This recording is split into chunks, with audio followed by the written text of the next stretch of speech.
আসসালামু আলাইকুম।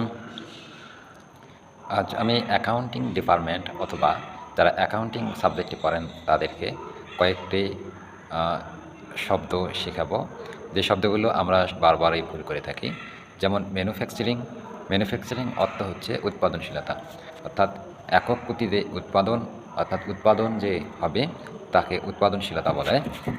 এগুলো আমরা ভুল করে থাকি যে ম্যানুফ্যাকচারিং অর্থ কী?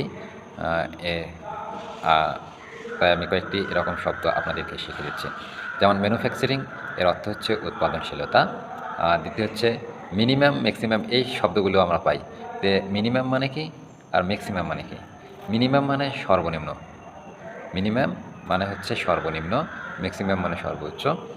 আর একটা শব্দ হচ্ছে মনিটারি মানে পর্যবেক্ষণ করা। মানুষ অনেকেই কথা বলে যে মনিটারি করতে হবে, মনিটাইজেশন এরকম কথাগুলো থাকে। তো এখানে হচ্ছে মনিটারি হচ্ছে পর্যবেক্ষণ করা। তারপর হচ্ছে মেনশন এখন আধুনিক যুগে ফেসবুকে বা ইউটিউবে অনেকেই বলে যে মেনশন করে দে। মেনশন মানে কি? মেনশন মানে হচ্ছে উল্লেখ করে দেওয়া বা চিহ্নিত করে দেওয়া যে ওই শব্দটি অমুককে মেনশন করেছে, অমুককে চিহ্নিত করে দিয়েছে, অমুককে একটা নির্দিষ্ট করে দিয়েছে। মানে তাহলে কী হচ্ছে মেনশন অর্থ হচ্ছে উল্লেখ করা। আরেকটি শব্দ আছে এখানে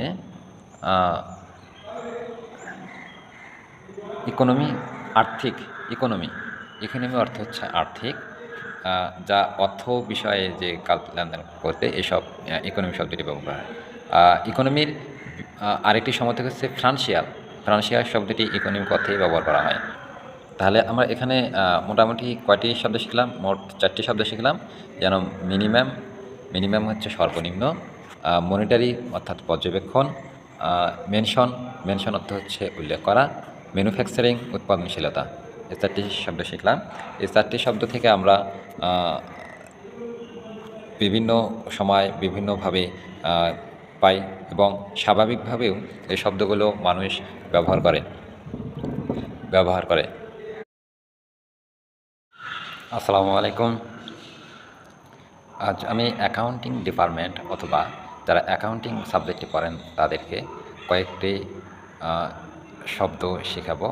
যে শব্দগুলো আমরা বারবারই ভুল করে থাকি। যেমন ম্যানুফ্যাকচারিং অর্থ হচ্ছে উৎপাদনশীলতা। অর্থাৎ একক গতিতে উৎপাদন যে হবে তাকে উৎপাদনশীলতা বলে। এগুলো আমরা ভুল করে থাকি যে ম্যানুফ্যাকচারিং অর্থ কী? এ তাই আমি কয়েকটি এরকম শব্দ আপনাদেরকে শিখিয়ে দিচ্ছি। যেমন